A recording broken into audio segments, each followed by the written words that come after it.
Assalamualaikum warahmatullahi wabarakatuh.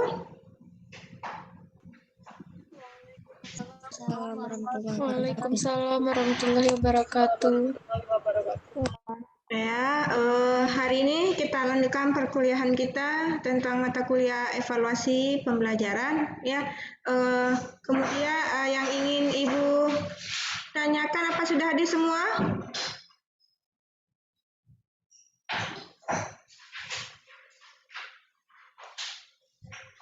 Rahma, kameranya Zahra, coba. Oke, Ibu screenshot dulu ya. Oke, sudah. Fotonya coba yang cantik Kak, senyum lebar. 1, 2. Oke, kita mulai ya. Baiklah, di sini Ibu akan memberikan materi kuliah yang minggu lalu ya. Kita lanjutkan, kita coba dilihat apakah sudah jelas terlihat.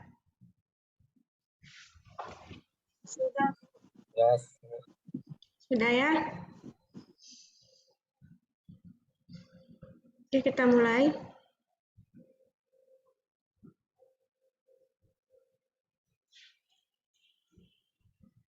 Oke, pembelajaran dan komponen pembelajaran. Makna dari pembelajaran atau instruksional adalah pembelajaran merupakan proses pengembangan kreativitas berpikir yang dapat meningkatkan kemampuan berpikir peserta belajar atau peserta didik, serta dapat meningkatkan dan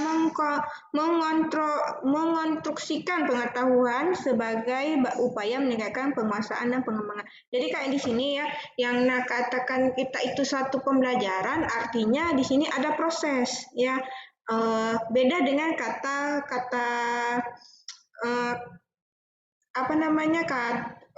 kata itu yang katanya belajar ya, beda. Nah, kalau misalkan satu pembelajaran di sini adalah proses, di mana proses itu dilewati ada 3 tahap ya. Tahap awal ya, tahap awal di sini mungkin memberikan motivasi pembelajarannya. Kemudian ada di tahap kedua itu adalah tahap inti, di mana di sini dalam satu proses pembelajaran itu mungkin kita bisa melakukannya dengan praktikum, atau kalian yang dari prodi PGSD ya, kita masuk di kelas itu ya, itu bisa di kegiatannya itu misalnya langsung memberikan LKS kepada siswa ya, atau misalnya mau menerapkan model pembelajaran juga boleh, itu dikatakan pembelajaran. Nah, di tahap terakhirnya itu adalah di penutup, bisa memberikan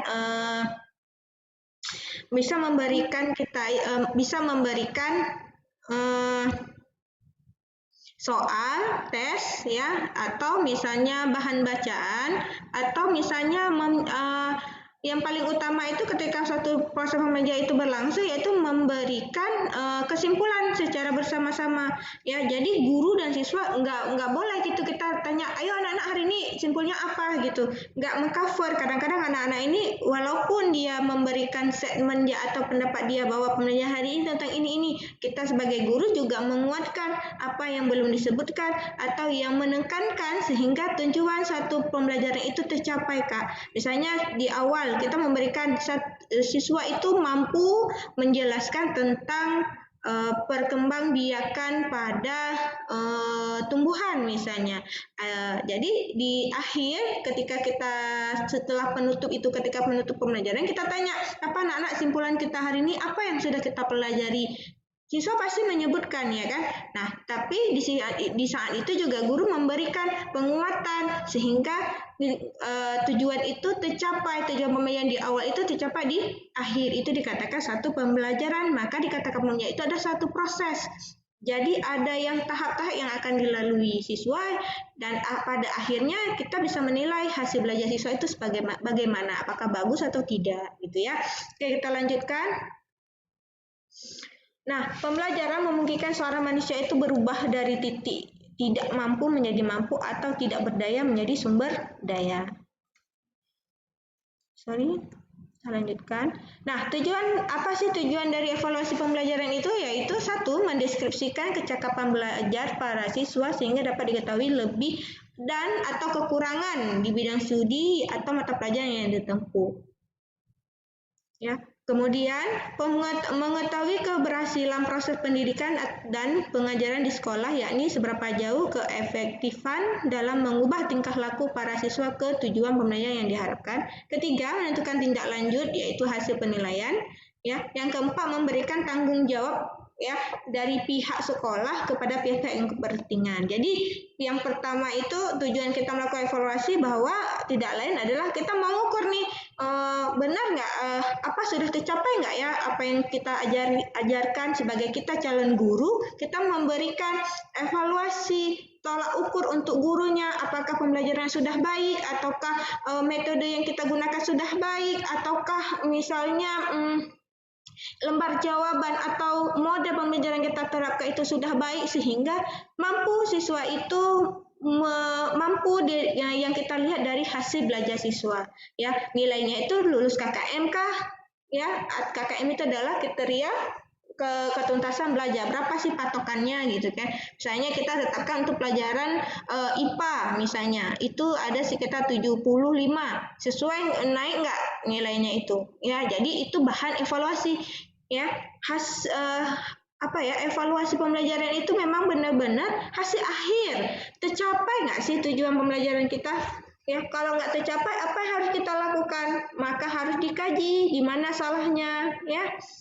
Jadi jangan selalu ketika anak itu rendah hasil belajarnya yang kita salahkan adalah siswanya. Oh, ini gara-gara siswanya nih, daya serapnya itu rendah, makanya nih hasil belajarnya kurang nih gitu. Enggak ya. Jadi enggak anak-anak itu peserta didik kita itu enggak pernah salah ya. Intinya itu siswa itu ke sekolah yaitu dia untuk belajar, kitalah yang sebagai guru mengayomi, memberikan materi itu sebaik-baik mungkin, dan kita juga harus menyesuaikan tujuan pembelajaran kita seperti apa dan anak itu seperti apa, kondisi sekolahnya seperti apa. Maka hasil pembelajaran itu jika ingin baik maka perhatikan hal-hal seperti itu ya Kak ya. Kita lanjutkan, ada yang ingin tanyakan dari tujuan evaluasi?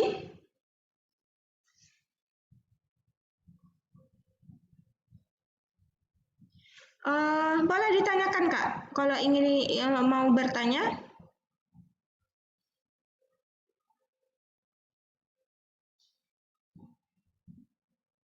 Jadi nggak Ibu aja yang ngomong. Ada yang ingin tanyakan?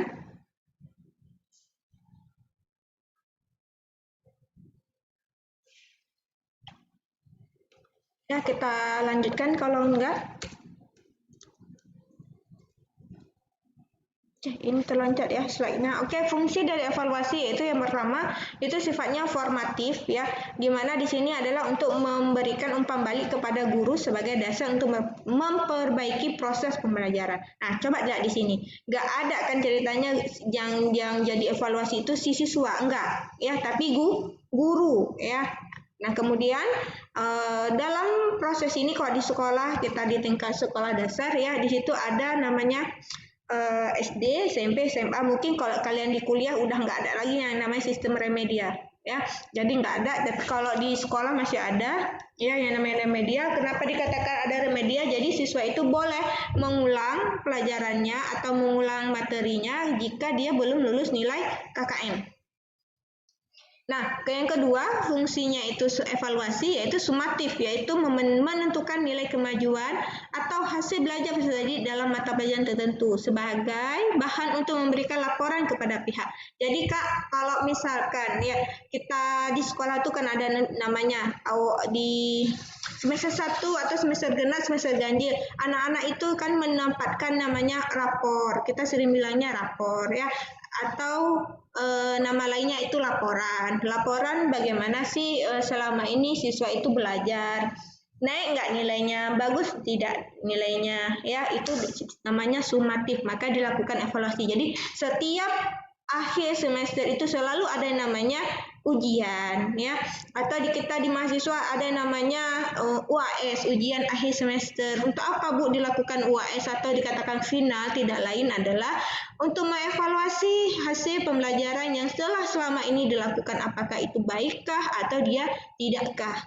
Nah, di perkuliahan kita sering ujian itu ada dua, ya, mid test ya, atau ujian tengah semester UTS ya, atau satu lagi yang paling terakhir itulah UAS, itu yang menentukan nilai akhir kalian. Nah, laporan kalian nanti juga kalian raport kalian dapat apa nilainya.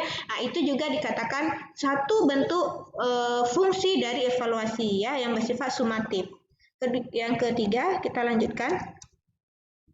Nah, yang ketiga itu ada diagnostis ya. Nah, di sini yaitu memahami latar belakang meliputi latar psikologi, fisik, lingkungan peserta didik yang mengalami kesulitan belajar dan hasilnya dapat digunakan sebagai dasar dalam memecahkan kesulitan. Nah, Kak, kalau kalian mungkin merasakan juga di mana kalau misalkan kalian itu sekolah itu di daerah-daerah terpencil yang akses kita jangan bilang akses saja, sarana prasarana aja di sekolah itu nggak menunjang untuk kita misalnya melakukan pembelajaran. Contoh aja, selama ini kita keadaan COVID kan. Ya, kalian juga merasakan bagaimana sebagai mahasiswa kalian kuliahnya itu terbentur dengan biaya apa, Kak? Beli paket, ya kan? Kenapa nggak ada yang ngomong aja, Kak? Zul, Ikram, kayak mana? Gimana selama ini kuliahnya? Apa yang kesulitan selama COVID? Pemahaman belajarnya, Bu. Pemahamannya. Kemudian apa lagi? Kenapa kalau pemahaman susah ya kalau belajar online ya? Iya. Ya, Oke, itu adalah satu yang namanya fungsi evaluasi, bahwa di selama seperti ini, keadaan kita seperti ini, rasanya beda ya kalau misalkan kita nggak tatap muka ya Bang ya. Belajarnya juga lebih gampang, lebih enak, lebih meyakinkan kalau kita tatap muka langsung ya. Tapi dengan keadaan seperti ini tidak memungkinkan, sehingga kita menggunakan jejaring internet gitu ya. Nah, inilah yang dikatakan satu diagnostik, artinya kita mendiagnosa apakah selama ini yang terjadi, apakah hasil belajar siswa itu kurang, di mana salahnya gitu ya. Ada sebagian anak-anak itu Kak, kok di sekolah itu kadang-kadang bukan dia itu nggak pandai, enggak, tapi dia itu tidak lain adalah terkadang karena faktor eksternal dia misalnya, atau masalah keluarganya di rumah gitu ya kan. Nah, itu juga perlu kita perhatikan. Perlunya ya namanya bimbingan konseling untuk siswanya. Jadi segala hal dalam belajar itu nggak harus selalu yang diutamakan itu hasil belajarnya, tapi kita juga harus memahami bagaimana psikologinya, ya fisiknya, ya. Nah, jadi apalagi gini Kak, kalau kita ngajar di SDLB, ya, SDLB sekolah dasar luar biasa, yang dimana di situ berbagai anak-anak ya yang berkebutuhan khusus, itu juga perlu diprioritaskan mereka. Bagaimana cara ngajarnya juga berbeda, nggak sama seperti anak yang sehat gitu ya. Jadi itu juga satu perlu diagnosa ya. Kenapa sih hasil belajar ini seperti ini? Kenapa dia tidak seperti ini gitu ya? Itu juga dari luar lingkup hasil belajar siswa juga perlu kita diagnosa ya. Yang keempat, ada yang ingin tanyakan? Nah, yang keempat kalau enggak saya lanjutkan.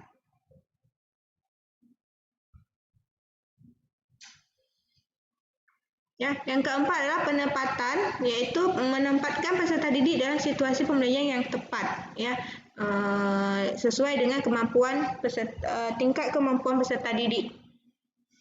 Jadi ya Kak, kalau saya ya sebagai pernah mengalami yang namanya duduk di bangku sekolah, ya saya kurang setuju kalau ada sekolah yang yang memisahkan siswa itu, yang unggul misalnya khusus dia kelas unggul aja, atau dia kelas inti aja. Nah, Sehingga yang siswa-siswa lain yang dia bukan tidak mempunyai kemampuan, punya, tapi dengan tadi kita juga perlu dengan bagaimana lingkungan peserta didik, dengan kita perlu juga tahu apa itu latar belakang kehidupannya dan sebagainya. Saya kurang setuju kok siswa itu dipisah-pisahkan, tapi saya lebih senang kok siswa itu mau dia itu punya daya serap, nggak ada ya yang namanya bodoh tuh nggak ada siswa bodoh, tapi daya serapnya itu diciptakan sama Allah itu tinggi, sedang sama rendah, ya, dimana satu kelas itu siswa itu sama rata.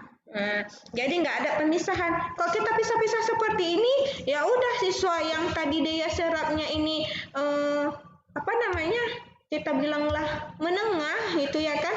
Nah sayang akan terus tertinggal dianya. Tapi kalau kita baurkan dia, kita samakan dia, siswa ini akan lama pasti mempunyai rasa untuk berbaur, untuk bersosial dia, sehingga yang tadinya itu dia kan gini kak, ada siswa kadang-kadang sifatnya pemalu, bukan nggak bisa, dia bisa, tapi karena dia malu, ada nggak kalian perhatikan? Kadang apalagi tuh siswa yang duduk bagian-bagian agak terakhir tuh, itu perlu perhatian khusus.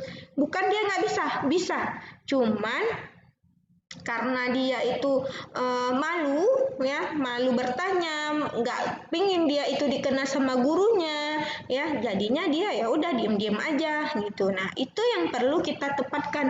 Saya lebih senang anak-anak itu duduknya itu yang belakang itu saya geser ke depan. Kenapa? Yang di depan itu otomatis anak-anak yang rajin biasanya, ya atau tidak? Kalian dulu coba cerita sama ibu. Dulu duduknya di depan, di tengah atau di belakang? Mutia.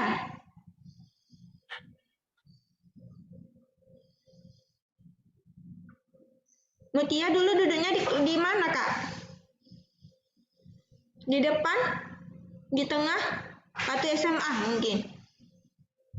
Mutia Diana, dengar ibu? Ya Bu, saya di tengah Bu duduknya. Tengah. Kalau Zul, Kram gimana? Di belakang atau di depan? Bu. Di tengah yang betul. Curiga saya. Biasa yang para abang-abangnya biasa duduk di belakang dia. Tidak mau duduk di depan dia biasanya kan? Biasanya rolling Bu duduk. Rolling. Siapa yang rollingin? Gurunya? Enggak, kami. Oh, kaliannya ya. Kalau Miftahul Jannah gimana kak? Duduk di ini? Atau siapa yang pernah duduk di belakang? Mungkin di kelas 1, di kelas 2, di kelas 3? Di belakang. Mutia, Miftahul di mana tadi? Di belakang. Oh, di belakang. Nah, yuk kakak kenapa duduk di belakang? Apa alasannya? Karena tinggi Bu, jadi kalau di depan suruh ke belakang, katanya nggak nampak papan. Aduh, karena fisik ya kak ya, disuruh duduk belakang. Gimana rasanya duduk di belakang kak? Biasa aja sih. Biasa aja. Nggak malu-malu kakaknya? Ayo. Karena kakaknya malu, nggak mau tuh ditanya sama guru, atau kayak ibu tadi barusan nanya, Miftahul coba ngomong, malu, takut nggak? Ayo, nah senyum dia kan, malu dia, ya Miftahul. Kok diam? Kok senyum? Iya, malu. Ya, jadi kak itu dan jadi karena kalian nanti jadi calon guru, calon cikgu itu juga tolong diperhatikan ya, siswanya tolong kalau misalkan nggak pernah rolling boleh kalian rollingkan dia, yang di belakang pindah ke depan, yang depan tolong pindah ke belakang. Kenapa? Emang ibu yakin anak di depan itu bukan selain dari fisik ya kayak Miftahul tadi.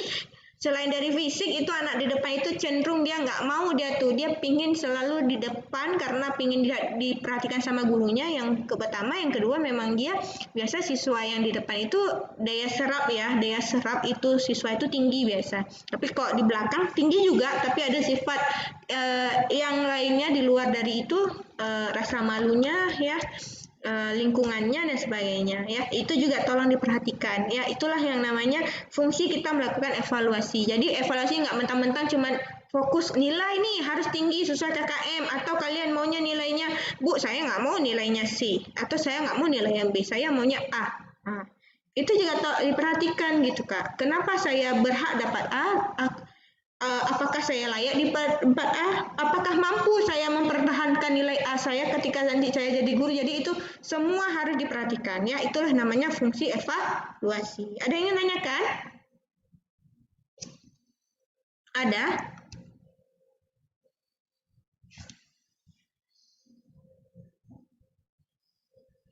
Ya, ini nanti 40 menit lagi mati, kita lanjutkan lagi ya. Oke, kita lanjutkan.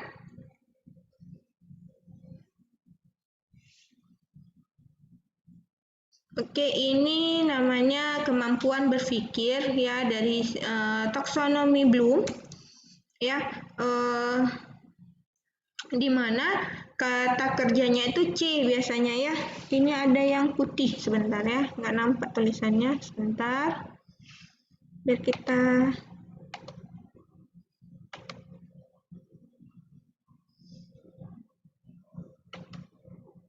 menerapkan.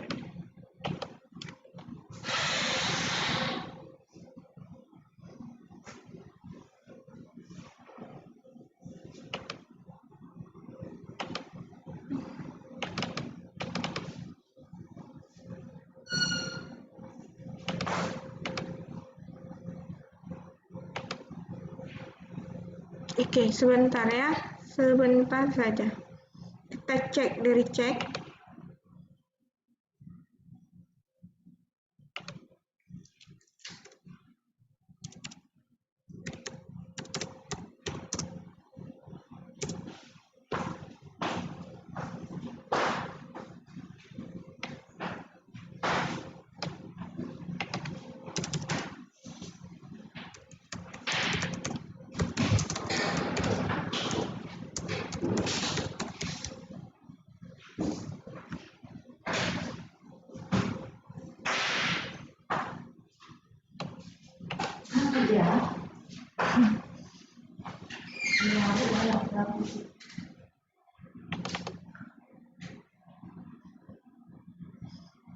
Ini Kak videonya apa namanya zoomnya kalau memang nanti dia keluar ya kita masuk lagi ya. Sebentar Ibu edit sedikit ya.